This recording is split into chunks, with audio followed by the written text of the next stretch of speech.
पंतप्रधान नरेंद्र मोदींचा मन की बात कार्यक्रमातून जनतेशी संवाद, ऑपरेशन सिंदूरचा दाखला देत जवानांच्या पराक्रमाचं केलं कौतुक।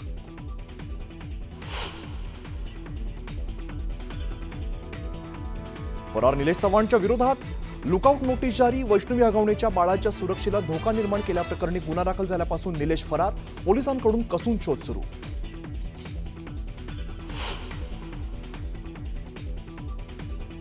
आरोपी राजेंद्र आणि सुशील हगवणेने फरार असताना वापरलेली आणखीन एक कार जप्त, बावधन पोलिसांची कारवाई।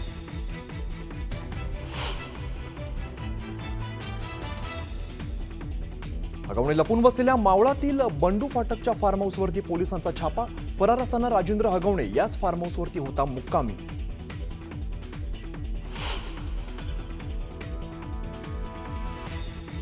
लातूरमध्ये 10 दिवसांपासून पावसाचं धुमशान, पावसामुळे ओढे नाले ओसंडून भरून वाहण्यास सुरुवात।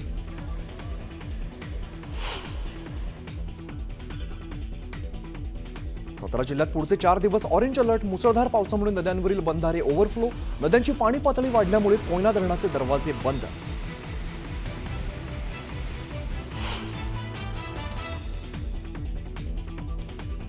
पुणे जिल्ह्याच्या दौंडमध्ये मुसळधार पाऊस, मनमाड सांगली महामार्ग गेला पाण्याखाली, तर पाटसमधील तळ भरल्यामुळे बाजारात शिरलं पाणी, मोठ्या प्रमाणात नुकसान।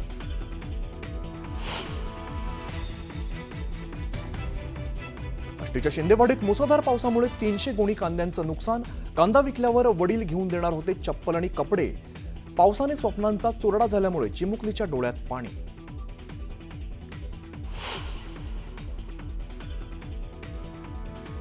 जोरदार पावसामुळे साताऱ्याच्या ठोसेघरमधील धबधबा प्रवाहित, नयनरम्य दृश्य पाहण्यासाठी पर्यटकांची मोठी गर्दी।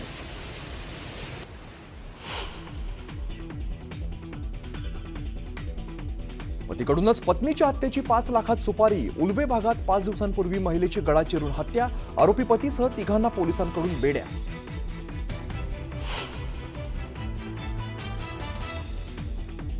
पुणे सातारा महामार्गावर मोठ्या प्रमाणात वाहतूक कोंडी, कापूरहोळ पासून शिंदेवाडीपर्यंत वाहनांच्या लांबच लांब रांगा लागल्यामुळे प्रवाशांचे मोठे हाल।